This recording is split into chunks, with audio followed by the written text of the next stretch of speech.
Hello everyone, welcome to trending economics. तो आज का हमारा बड़ा इंपॉर्टेंट टॉपिक है जिसका नाम है राजकोषीय समेकन यानी फिजिकल कंसोलिडेशन। वीडियो थोड़ा सा लंबा हो जाएगा तो इसलिए थोड़ा सा धैर्य रख के देखिएगा, लेकिन लॉजिकल थिंकिंग आपकी बड़ी अच्छी हो जाएगी। ये टॉपिक 1991 से रिलेटेड है, ध्यान रखिएगा। राजकोषीय समेकन एक ऐसी प्रक्रिया है जिसके अंतर्गत सरकार विभिन्न घाटों को, जो डेफिसिट होते थे ना, उनको कम करने के लिए राजकोषीय नीति में आवश्यक बदलाव करती है। ठीक है, तो जितने भी हमारे डेफिसिट होते हैं उनमें बदलाव करती है, घाटे को कम करती है। ठीक है, क्योंकि घाटे घाटे से जिंदगी नहीं चल सकती, ये तो अर्थव्यवस्था है जो कि बहुत बड़ी होती है। राजकोषीय समेकन के माध्यम से सरकार न केवल विभिन्न घाटों मतलब विभिन्न डेफिसिट, जैसे कि यथा मतलब जैसे राजस्व घाटा, राजकोषीय घाटा और साथ ही साथ बजट घाटा और मौद्रिक घाटा भी था, इत्यादि को कम करने का प्रयास करती है। साथ ही साथ पूर्व से लिए गए ऋण की मात्रा में भी कमी करने का प्रयास करती है। इसका मतलब ये हुआ जितने भी घाटे हैं उनको मैनेज करने का प्रयास करती है, उनको कम करने का प्रयास करती है और ऋण को भी अदा करने का जल्द से जल्द अदा करने का प्रयास करती है ताकि ब्याज कम से कम दिया जा सके और अर्थव्यवस्था अच्छी हो। अब ऐसा ये सब क्यों किया गया, तो आइए हम रीजन समझते हैं। देखिए, इसकी शुरुआत वित्तीय वर्ष 1991 में प्रारंभ किए गए आर्थिक सुधारों की प्रक्रिया के साथ शुरू हुई। आप जानते हैं उस समय वित्त मंत्री मनमोहन सिंह जी थे।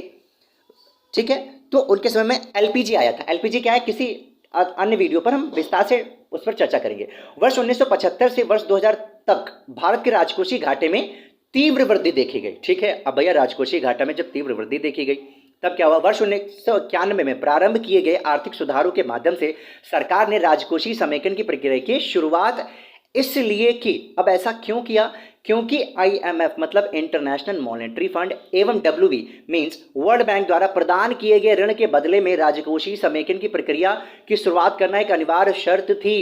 आपको लोन आईएमएफ या डब्ल्यूबी से तभी मिल सकता था जब आप अपने घाटे और ऋण को कमी करेंगे, ऋण में कमी करेंगे। ठीक है, तो इसके लिए ये सब जरूरी था। उसके बाद ही तो आईएमएफ और डब्ल्यूबी ने भारत को बहुत ज्यादा ऋण दिया था, तभी तो विकास की शुरुआत हुई थी, एलपीजी की शुरुआत हुई थी। राजस्व घाटे को कम करने के लिए उस समय प्रयास क्या किए गए थे, ये ध्यान रखिएगा।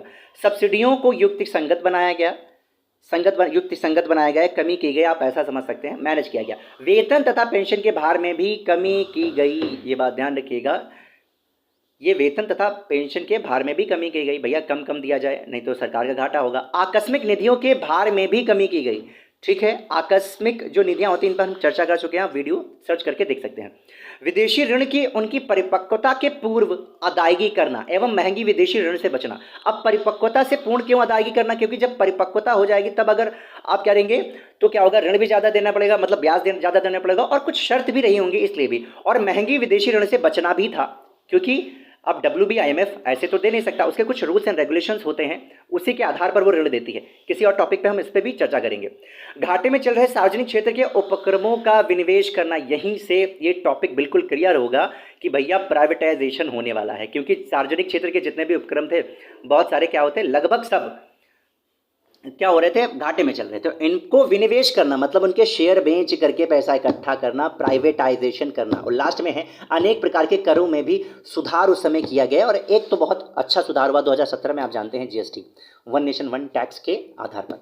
तो आई होप आप समझ गए होंगे कि ये जो टॉपिक है बहुत ही अच्छा टॉपिक था।